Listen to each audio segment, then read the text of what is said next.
Good afternoon, and welcome to the South African Institute of Electrical Engineers, the webinar hosted by the Energy Storage Chapter. So colleagues, thank you very much for your time this evening. My name is Pat Naidoo, and I'm going to take you through the session as your moderator. I'm going to just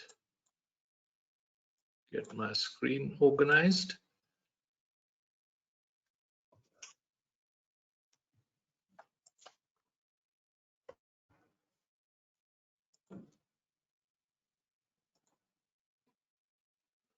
Thank you. Colleagues, firstly, for quality reception, do close all your applications on the computer. Kindly ask questions, go to the webinar control panel and post all your questions onto the control panel. The question session will follow on from the presentation. The webinar will be XR CPD accredited. The Institute will forward you the CPD log once we receive it. Thank you.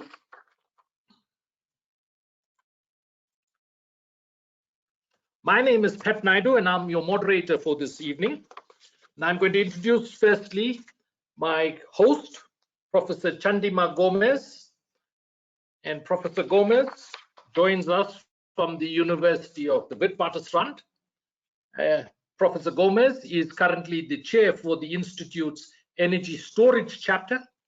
He is the Professor of High Voltage Engineering at WITS, and he occupies two roles. One as ESCOM chair in High Voltage Alternating Current Power Plant Engineering, and as Director of the Center of Excellence in High Voltage Engineering at WITS. His forte is in lightning and electrical safety. I'm going to pass you on to Professor Gomes to give us the welcome address. Over to Professor Gomes. Thank you very much, Professor Pat Naidoo, and welcome all of you to this session, and welcome and thanks to Prof Dmitri for accepting our invitation and joining this first presentation, the series of presentations that we are planning to conduct during the year 2021. And as you all may know that energy storage has become a hot and very crucial topic at global frontiers at present. And South Africa is not an exception.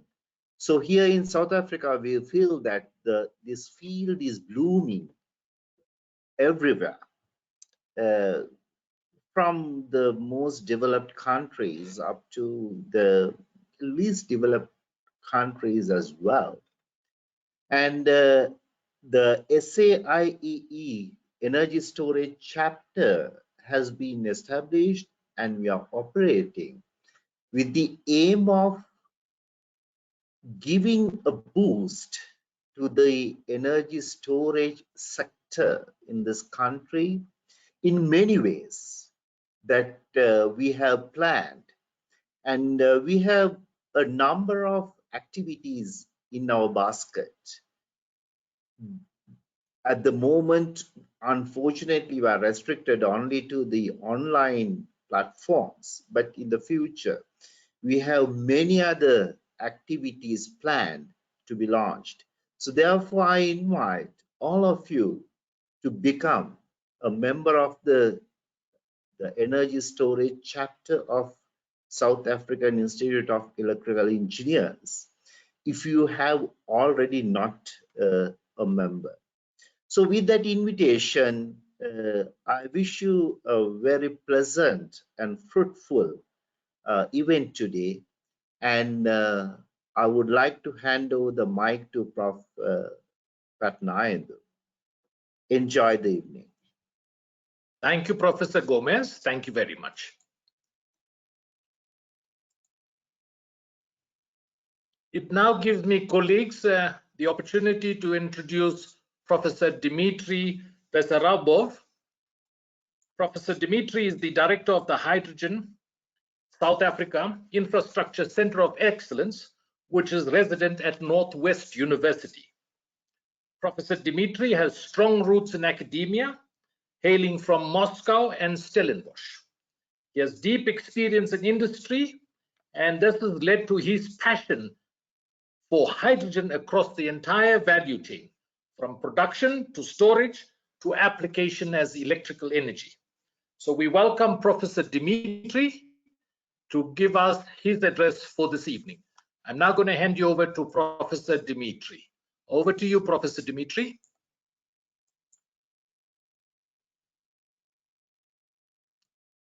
Thank you. Thank you, Chair. Thank you very much. So, good evening, colleagues. Good evening, Chair. Again, thank you for that invitation. Before I start, I would just like to make sure that you see my screen. Yes, put your video cam on and then give us your presentation screen. Your video cam first. Okay. Thank you. We've got your video cam. Now give us your screen. You got to go to your monitor 2. I think I missed that point where I have to go to the screen 2. Maybe you take me over again and put me back. So then I will just repeat the action because at the moment I don't see it. Okay. Okay, let me bring it back. I'll take over the controls. I'm taking back the controls. Thank you. Thank you. Yeah, thank you, colleagues. Just give us a moment and we'll get it right. Right. Professor Dmitri, I'm giving it back to you now.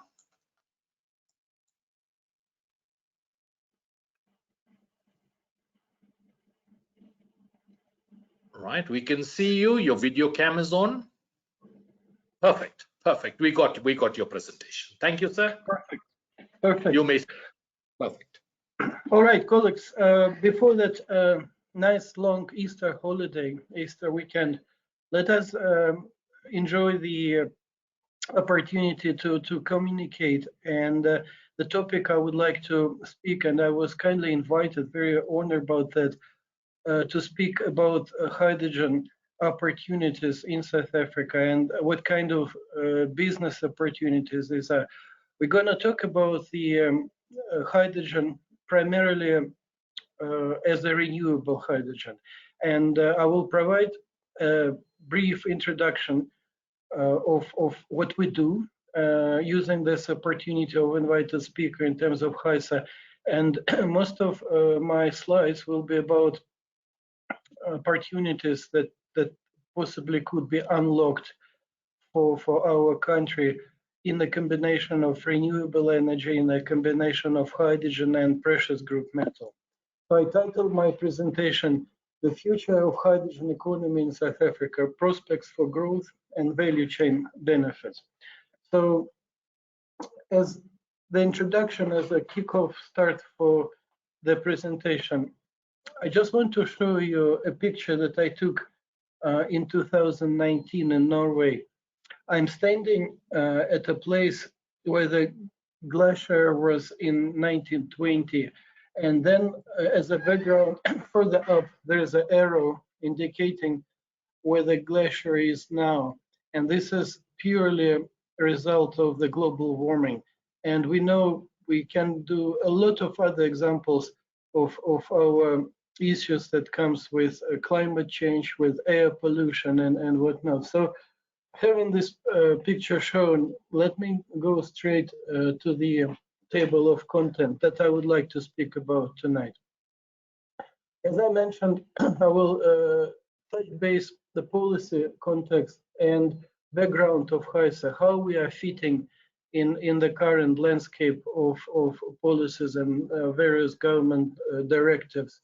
Also, what I would like to spend a little bit of time is talking about international landscape, what is happening otherwise in the hydrogen area. Also, I will speak about the hydrogen as a commodity that can integrate and various sectors, various industrial sectors, manufacturing, transportation, energy, and other. Then we will go through the addressable markets in South Africa. Then I will identify areas of growth. for South Africa in terms of hydrogen.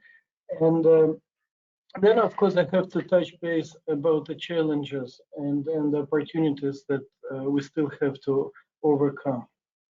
Now, let me speak about the policy context. So, as HYSA, which stands for Hydrogen South Africa, the hydrogen strategy was adopted and approved by the cabinet just around 2009-ish, and then it was branded as HYSA, Hydrogen South Africa.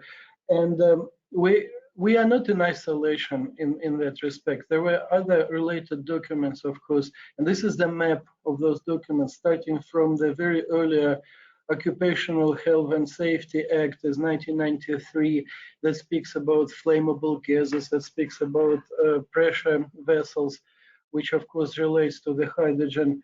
We also have recently a green transport strategy. I'm going now to most recent documentations, carbon tax acts, and of course IRP 2019, which makes provision for such things as up to 3 gigawatts of gas to power, splitting in 1 gigawatt and then later 2 gigawatt. We also can find in this document IRP 2019 provision for a relatively large fraction of renewable energy coming from photovoltaic as well as from the wind.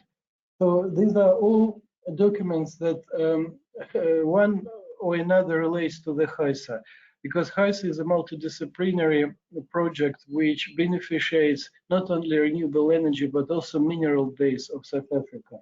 So let me go to the next slide.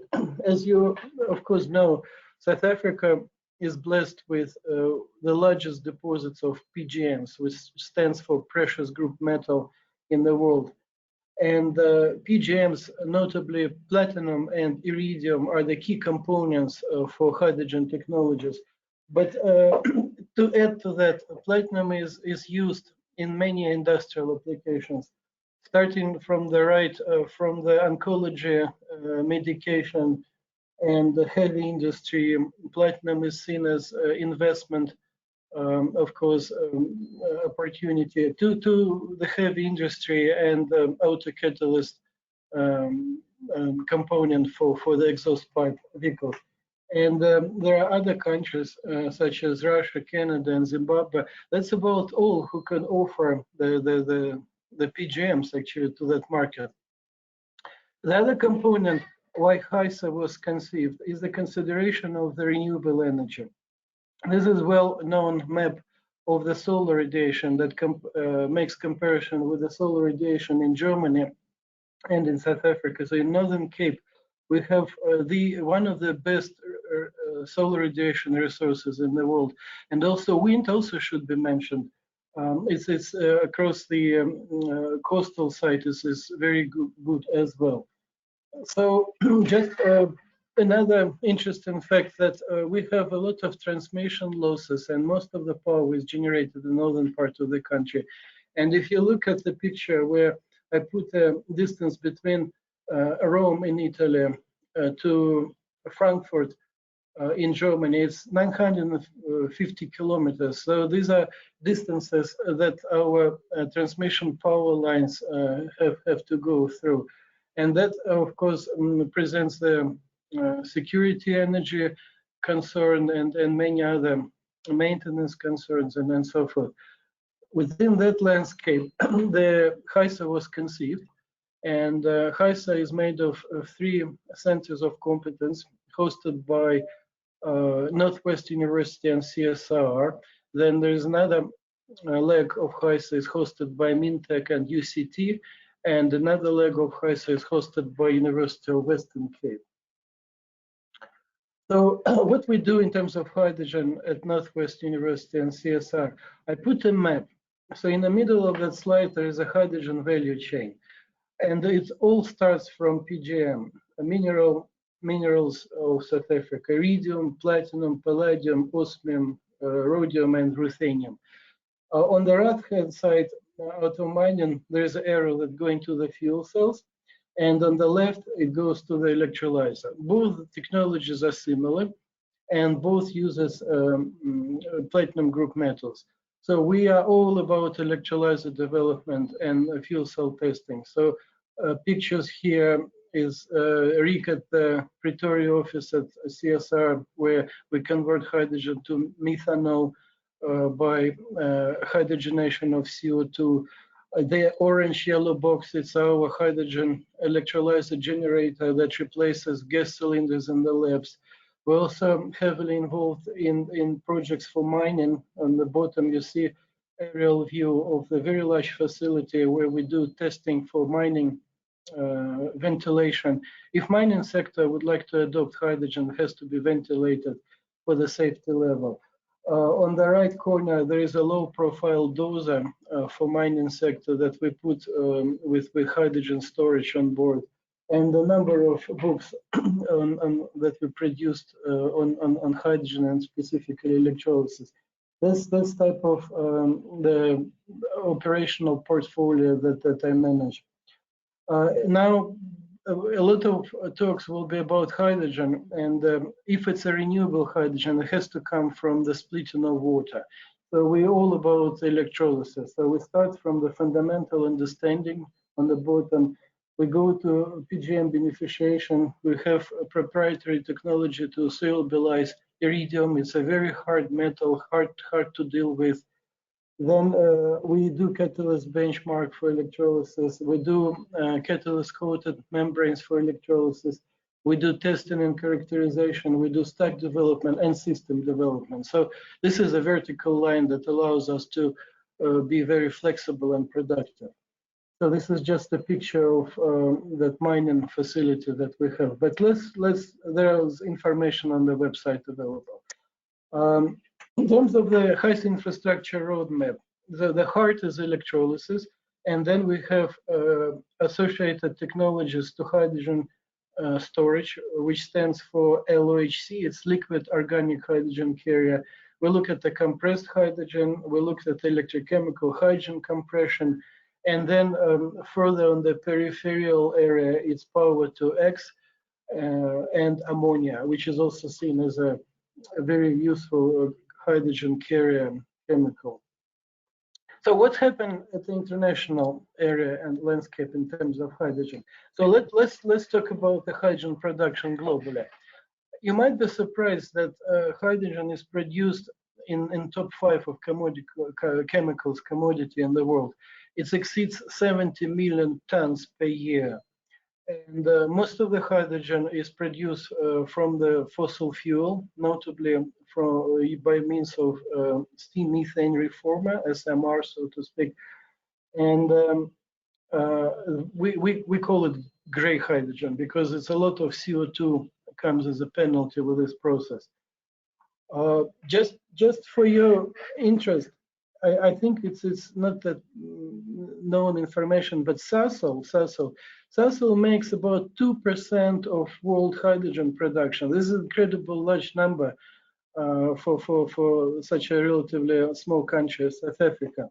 And most of the hydrogen is consumed on site, primarily for refining of petrochemical products, for ammonia synthesis, and for methanol synthesis. And the cost of hydrogen is about between $1 and $2 per kilogram. So if this hydrogen changes hands, that would be a market more than $100 billion per year. But currently, as I said, most of the hydrogen is consumed and produced on site. And you can see where the hydrogen is currently used. It's refinery, ammonia, and even in the direct reduction of iron in metallurgy, hydrogen is now picking up. This is relatively recent information from IEA agency. Now, what we see internationally in terms of hydrogen. Okay, we've got 70 million tons per year. Approximately 95% comes from fossil fuels. And this is historical usage of hydrogen, as I mentioned. But we've got global efforts to push hydrogen technology to the other sectors. And one of the key performance indicators is decarbonization of those sectors. So as soon as we talk about carbon-free technology, we have to talk about green hydrogen, which is the electrolytic hydrogen. And this renewable hydrogen is earmarked, of course, as a fuel for sustainable mobility. But actually, it's not that largest sector that can utilize renewable hydrogen. There are other sectors that would require a lot of more hydrogen. This is energy storage sector. This is hydrogen for CO2 transformation and for integration of different sectors of economy, which I will touch base in the next couple of minutes. So for those who do not know what electrolysis is a term that refers to the splitting of the water by combining electrical current and PGM electrodes.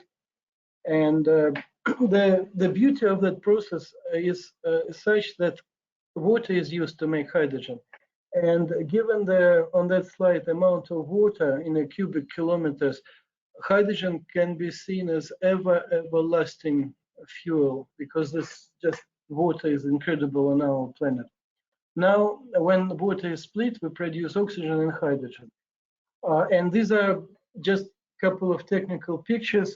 The two types of electrolysis mainly adopted, and there is a third one. In one case, the electrolyte is solution of KOH or any other type of alkaline media. This is well-established technologies, more than 100 years. Currently, NEL, for example, is busy installing a 3.5 megawatt electrolyzer at one of the Anglo-American open pit mines to make up to 1 ton of green hydrogen a day to fuel the fuel cell trucks that they will be testing out there.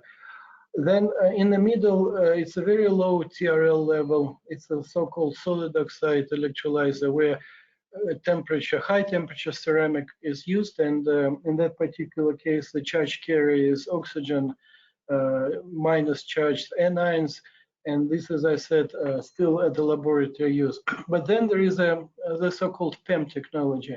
In that particular case, clean water is used, and instead of KOH, you have a proton exchange membrane, which is a solid polyelectrolyte that conducts proton.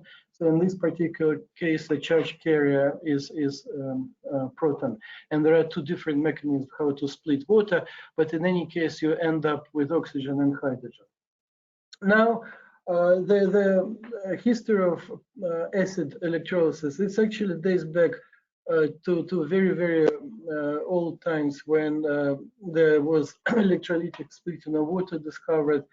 And by already 1902, more than 400 industrial electrolyzers were in operation. There's a huge one, 10,000 cubic meters of hydrogen was already erected in 1939.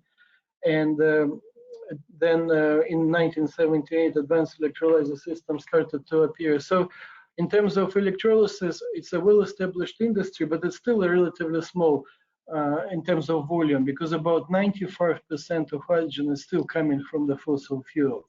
And the funny thing that in the past, electrolyzers were developed not to make hydrogen. That's interesting.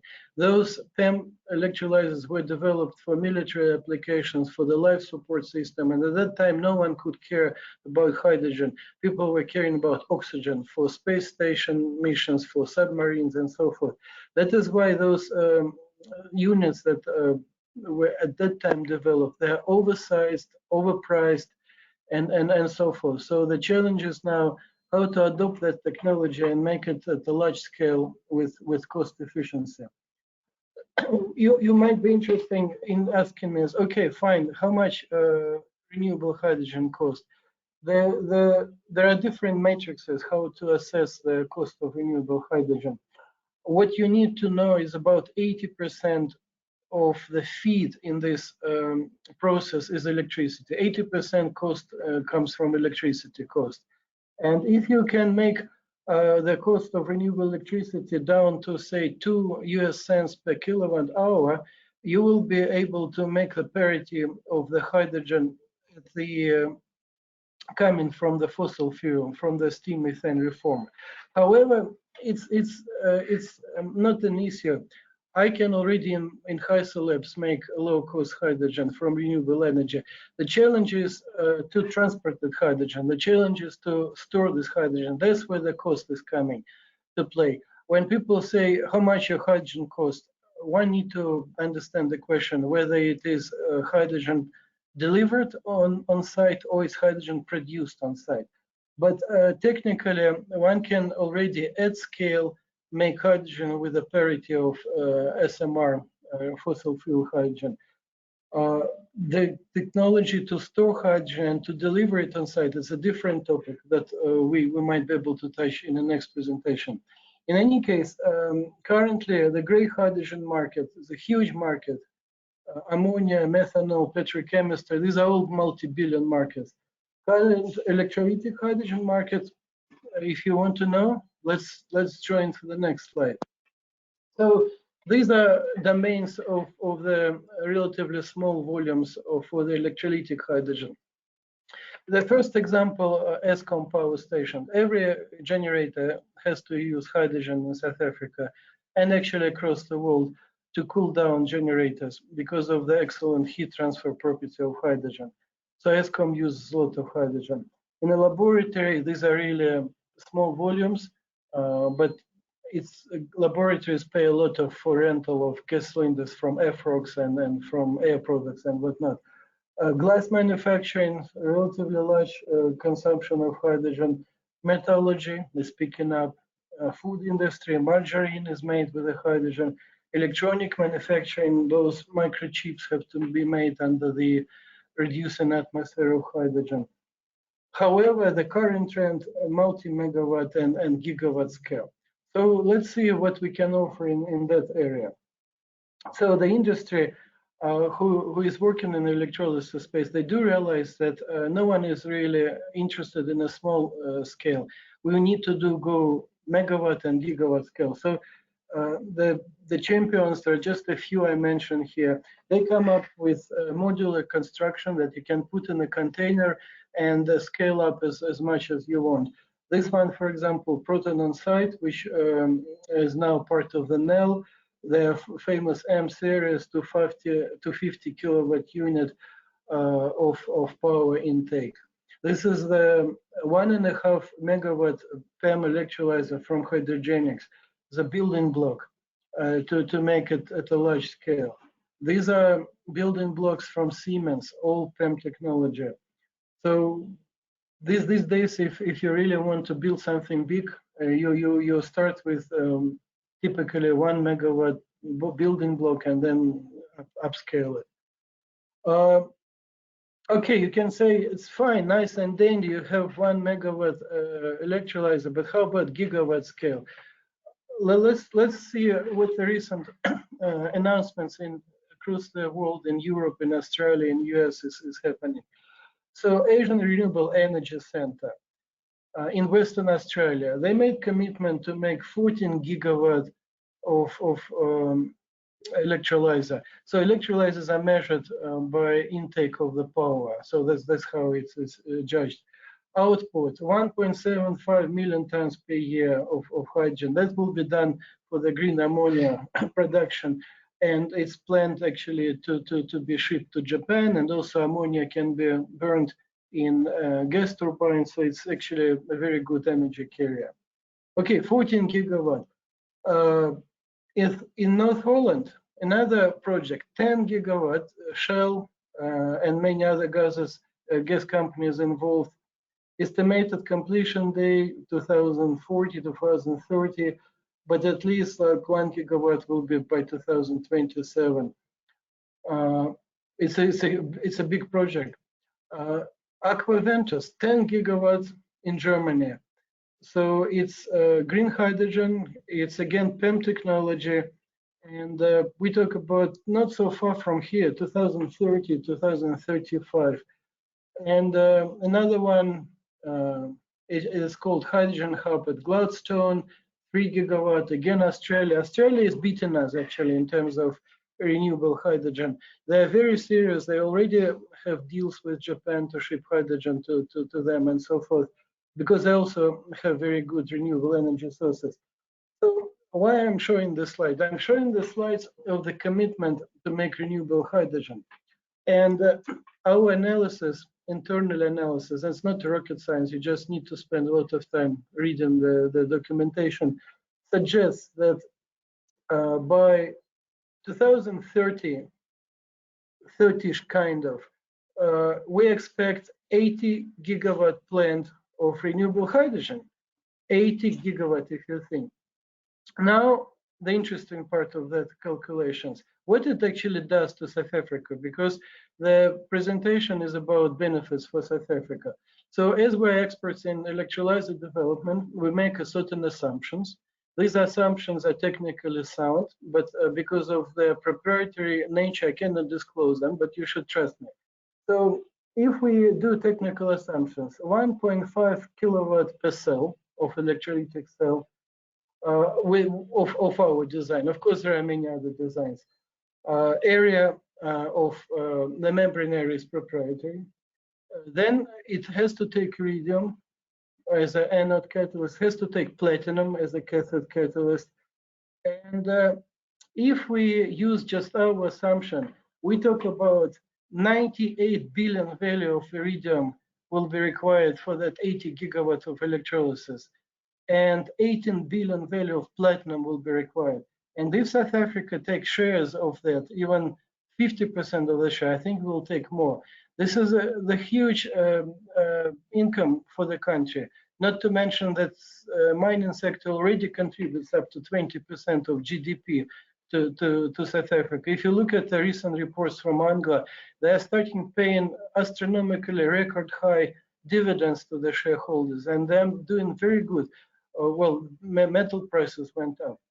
Also for the mining sector, they're potentially largest consumer of hydrogen because they're very energy intensive. The 30% of South African energy goes to mining sector, and they burn diesel for their trucks.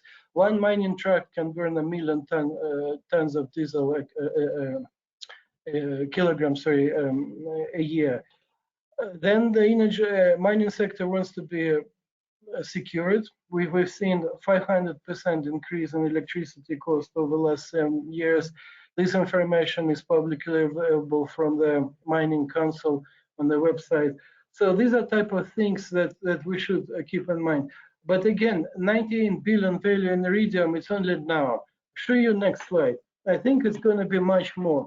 If you look at the iridium price cost, just in the last year, iridium from $2,000 went up to more than $6,000 per ounce, and it might be probably climbing up. With such a demand for iridium, there's a big time coming for mining sector. Same applies for platinum. Platinum had some bad years, but it's picking up now. So as I said, so mining sector gives a lot of jobs, about 500,000 direct jobs, and 1 million indirect jobs, but also together with direct GDP and another, when goods and services are applied, it's about 20% of GDP. It's a significant player. Okay, enough for now for electrolysis and hydrogen production. What about fuel cells? Because our government speaks about fuel cells all the time. Okay, I came from my industrial sector. I worked for Daimler and for Ford for the fuel cell automotive industry. So this is most recent report from E4 Tech. That report shows the shipment of fuel cells type over the years, and in terms of megawatts of the fuel cells. So the green one is PEM, proton exchange membrane fuel cells. So I'll tell you what I know. So if we assume that 1 gigawatt of PEM fuel cells for 2020 based on this report, so automotive industry looks at 0.4 milligram of platinum per square centimeter of the MEA. MEA stands for membrane electrode assembly. It's specifically for automotive application. Then very good assumption if 1 watt is produced from the 1 square centimeter of MEA. So for 1 gigawatt of fuel cells, we talk about only 400 kilogram of platinum. That's it. So if you really want to invest your money in terms of PGM, I would say think of electrolysis rather than fuel cells. That's just economics. But of course, fuel cell still needs to take off in terms of automotive industry. And I think there's a very good chance for heavy duty mobility that needs to be decarbonized. Then that also might fly. Now, this is just example of what is happening in South Africa. This is the famous Mogalakwena open pit mines, and that's where that famous largest truck will be powered by hydrogen fuel cell. It will be tested, and this is open pit thing. But if you think of the underground, in the deep mines, up to 40% of cost comes of energy cost. Energy cost comes from the ventilation, because you have to get rid of the diesel that is underground and reduce the temperature. This picture on the right-hand side is actually me standing by the vehicle, and it's 3 kilometers underground. And if there is no ventilation, you're gonna die in a few minutes. And these are towns and ships underground, and the huge vehicles running around. It's all powered by diesel. There's a huge opportunity for underground mining to take up the hydrogen energy as well. Now, a little bit other sectors that could beneficiate from hydrogen. So I'm talking about renewable hydrogen. So you need to make hydrogen, and if it's renewable, it has to be electrolysis. Then you have to store it. And then hydrogen can go to the energy sector. It's a grid stabilization for electricity production. It's a refueling for mobility. It's a heat for houses. And mobility is not only vehicles, passenger, it's forklifts, it's ships, it's airplanes, it's heavy duty vehicles for like minings and buses, passenger buses. Hydrogen already used in a chemical industry as a feedstock, in the food industry, in the glass manufacturing, metal processing, ammonia. But it also can make another step, and it can be used to do abandonment of CO2 emission. This is called power to gas, and that's what you combine hydrogen and CO2 and make synthetic fuels. And also hydrogen is seen by some countries like Chile, like Australia and South Africa, as well as export opportunities. So we talk about exporting our sunshine in the form of hydrogen. And of course, it's all has to be multi-gigawatt, multi-megawatt, multi-billion opportunities. If you think we really live in energy transition state, it might take longer than introduction of, say, cell phones or whatever. But if we want to decarbonize our energy sector, there's another way. It has to be hydrogen and building blocks of hydrogen like ammonia and so forth. Now, what it can do in terms of for South Africa. So in terms of impact, we might have issues with our coal hard currency that we earn. And it's one of the largest hard currency earner coal. So, but what happens if India stops buying coal from us? Right? We're gonna lose the job. So renewable energy and hydrogen production can assist with that. In terms of the social economic factors, the air quality will be improved. In terms of scientific factor, we can produce and are still producing PhDs and masters in this sector. So it's going to be actually a huge impact on chemistry for philosophy. We can look at the international alignment. The rest of the world is going to the low carbon energy. Of course, it's a little bit unfair for developing countries to rush with that. But because the economy is not as strong as other economies, but then sooner or later we have to be aligned. And the return on investment, there are opportunities to sell hydrogen, there are opportunities to sell electrolyzers and all these technologies around hydrogen, not to mention technology around storage and compression.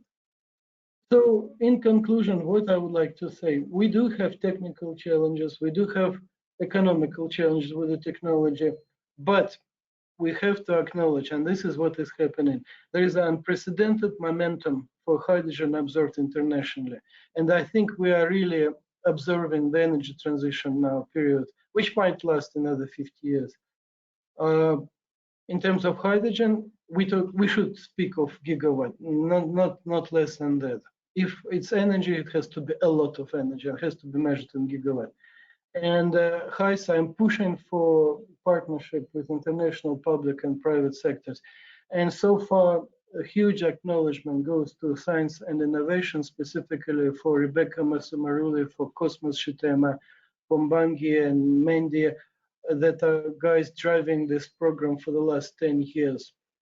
And with that, what happens here, I just want to mention, I think I just put a couple of conclusions all together, but what I need to mention is that we are looking at the hydrogen roadmap, and Northwest University is working with DSI and other stakeholders to develop society roadmap, which will be presented to the government, which hopefully will be approved. And this is the inclusive roadmap that involves a lot of stakeholders. And as I explained on the slides, a lot of beneficiaries can be identified, and growth sectors such as transport, such as energy storage, such as exports, such as PGMs, they're all linked to the hydrogen.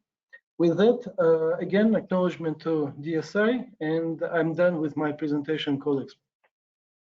Thank you, Professor Dmitri. Thank you very much. I'll take back the controls from you. Thank you. I'm now on questions, colleagues. Thank you, and let me go to the questions panel. Right, we've got a few questions that have come through. The first one I'll pose to you, Prof Dmitri, and you could keep your. Sorry, I need to give you back the presentation. Let me make you back the presenter. Prof Dmitri, I'm making you back the presenter. Right, and keep your video cam on. Perfect, your video cam is on. I'll give you the question and then you could answer it for us. Thank you very much. First one comes from Don Govender. Thank you, Mr. Govender. How far to commercial deployment of utility scale, that's at megawatt range, of hydrogen cell technology? How far are we to commercial deployment of megawatt scale hydrogen technology development? Well, if we talk about the technologies that use hydrogen but excludes fuel cells, we are not so far.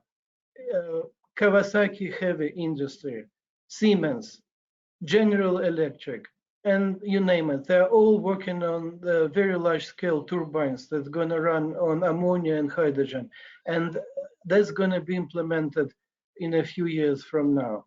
That is happening. In terms of fuel cells, there are different types of fuel cells, and there is a reason why these fuel cells are not necessarily fit in large scale footprint. For automotive industry, you have to have a high power density device that fits under your bonnet, and the driver actually doesn't know whether it's internal combustion engine or a fuel cell. There is a need for those technology in the range of 100 kilowatt. Maybe for trains and heavy duty trucks, 250 kilowatt. For example, Anglo-American truck will be made of 4 Ballard 250 kilowatt stacks.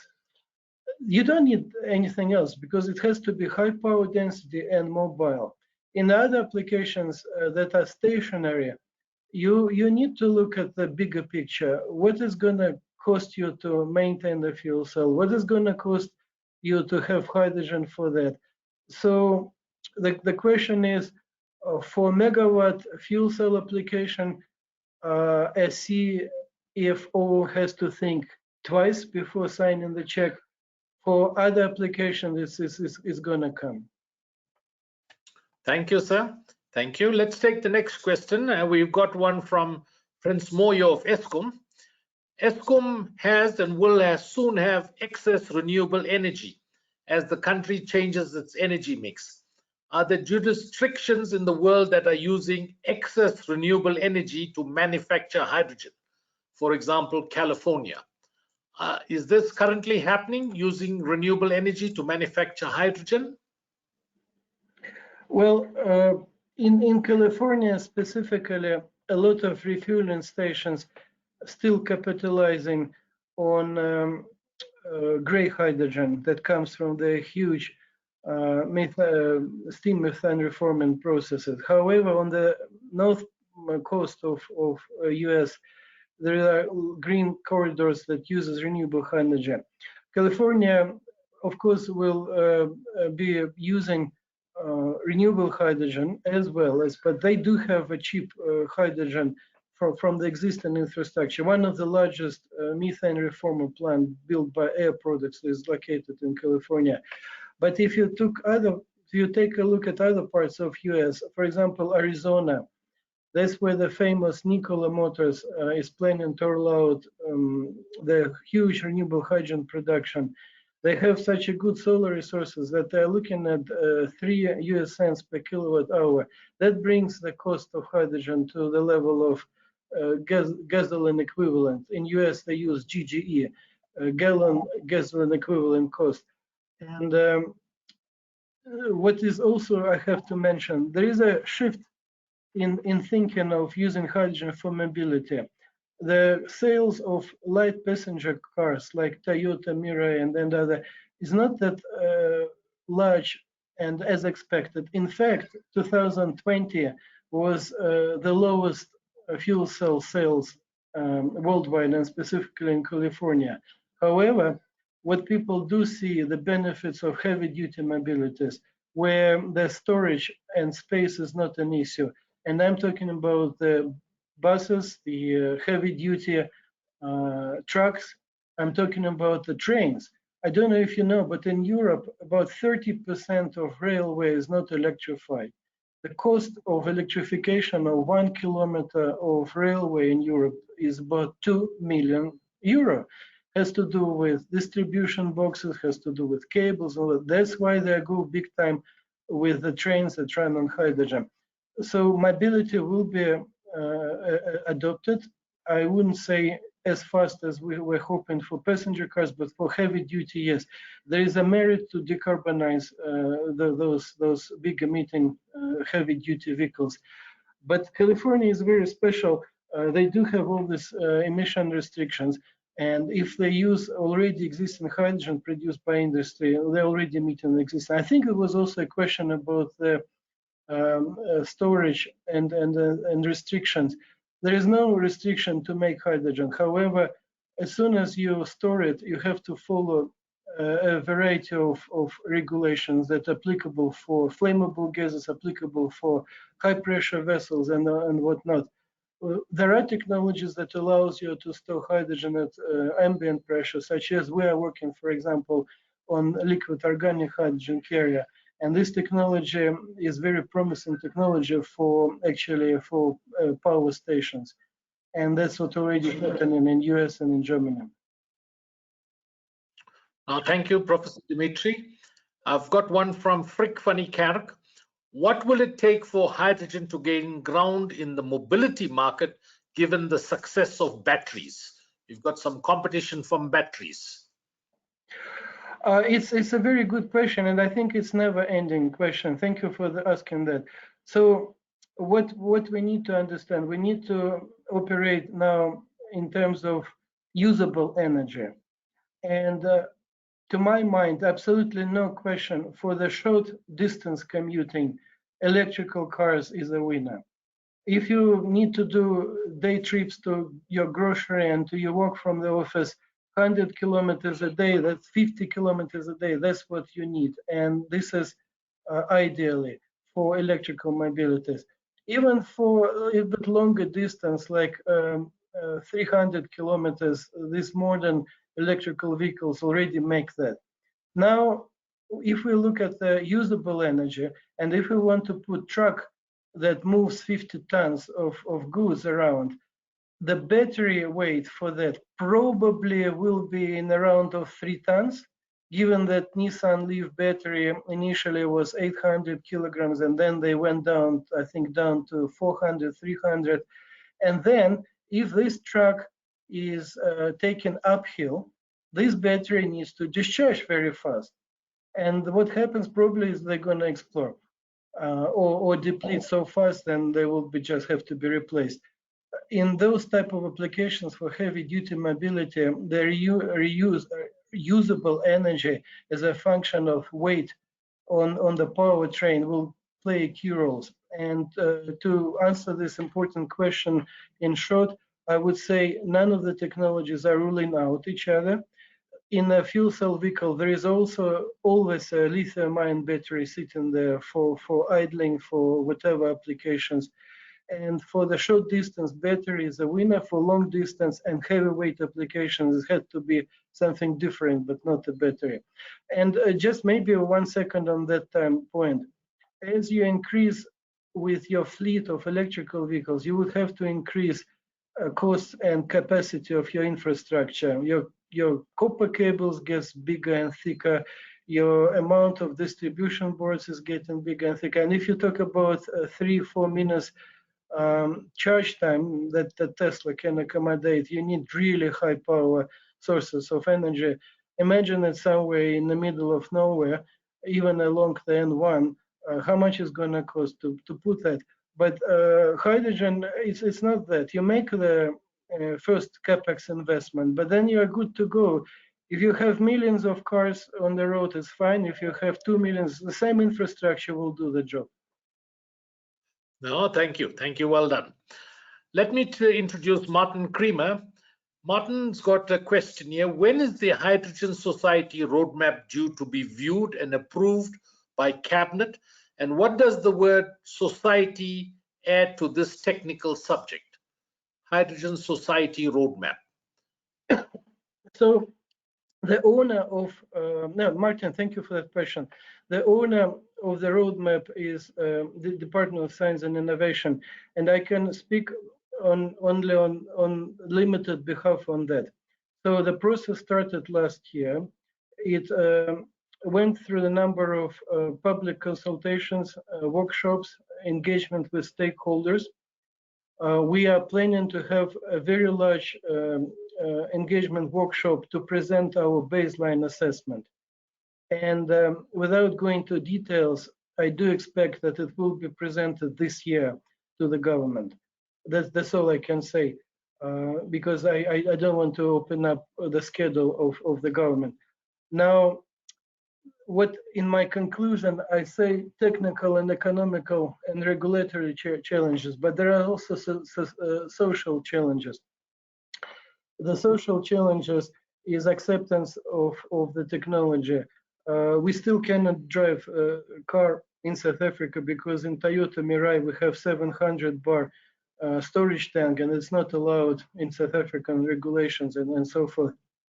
But that transition to the energy would improve air quality, that would create new jobs, that would address energy security in the rural areas. For example, those areas that have bad or zero grid connection and say vaccines has to be kept in a freezing environment. These are a lot of societal aspects that you cannot measure by dollar value. Cost of life of a person that dies from the air pollution and so forth. So these are kind of meaning behind that terminology. Oh, thank you. There's one from John Govender. Should we not start focusing more on developing the market, the local market for hydrogen, before we put more effort into the production side?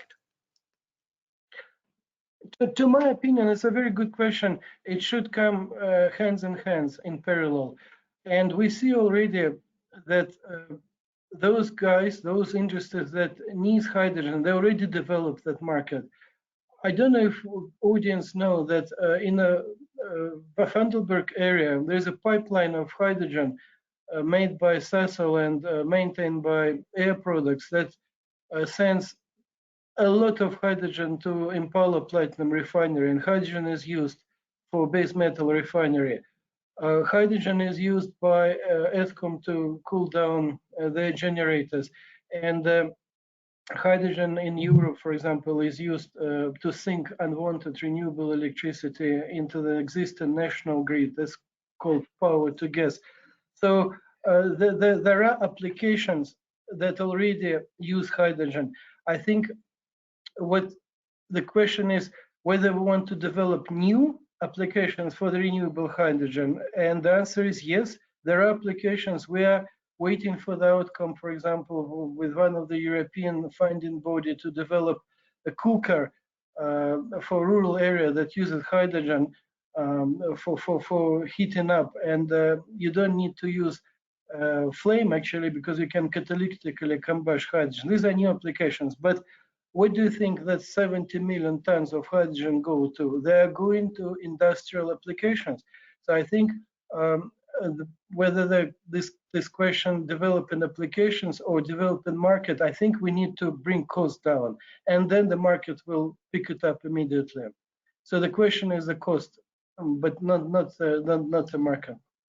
70 million tons is consumed annually. Thank you. I've got another one from Martin Creamer.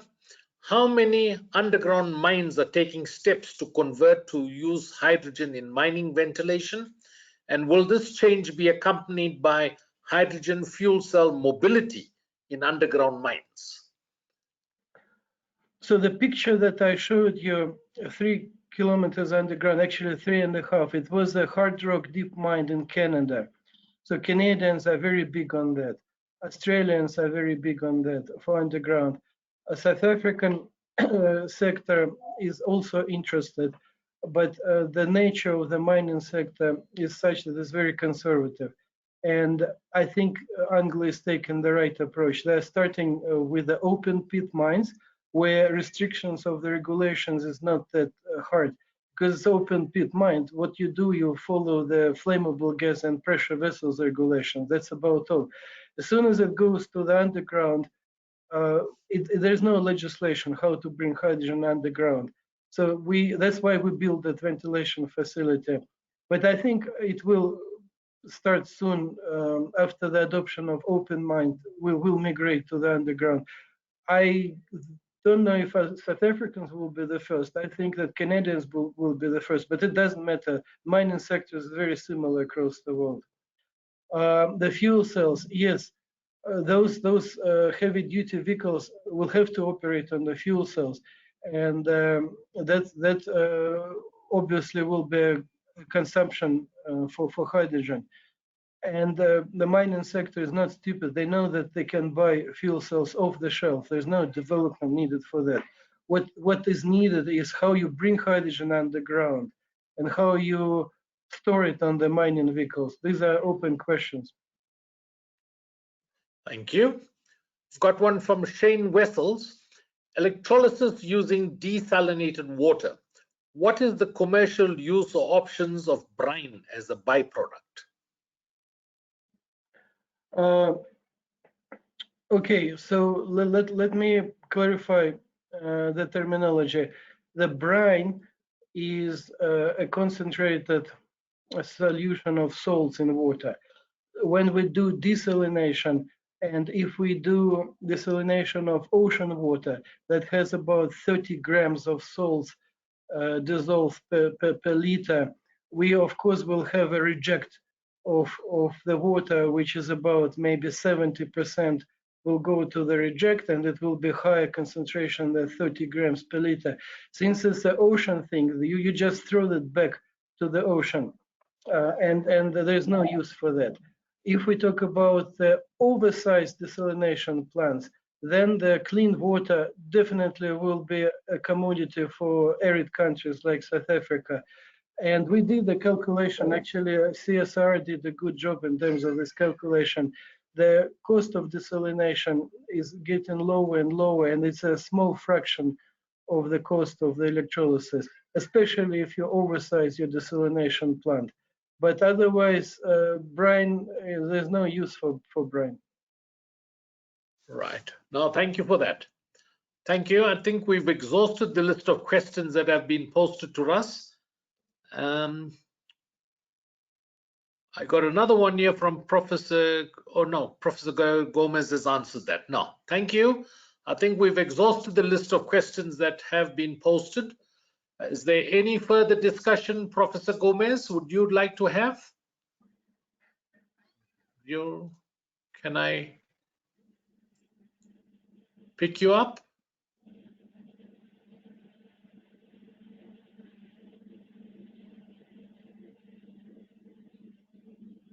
Okay, now I think we've come to the end.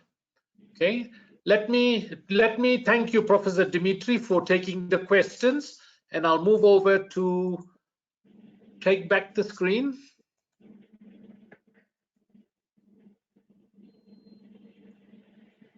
And I'm going to go to the thank you slide. At this point, we'd like to say thank you to the colleagues for joining us at this webinar this evening. Thank you very much. And as I mentioned earlier at the start, this is a HYSA CPD accredited event. Once we get the CPD log from HYSA, the Institute would advise you accordingly. So let me conclude at this stage and say thank you very much. Thank you to Professor Dmitri, to Professor Chandima Gomes for hosting the webinar, and to all the attendees for your participation this evening. Thank you, and we'll conclude the webinar, and I will end it now and say good night. Thank you. Bye-bye. Thank you. Bye-bye.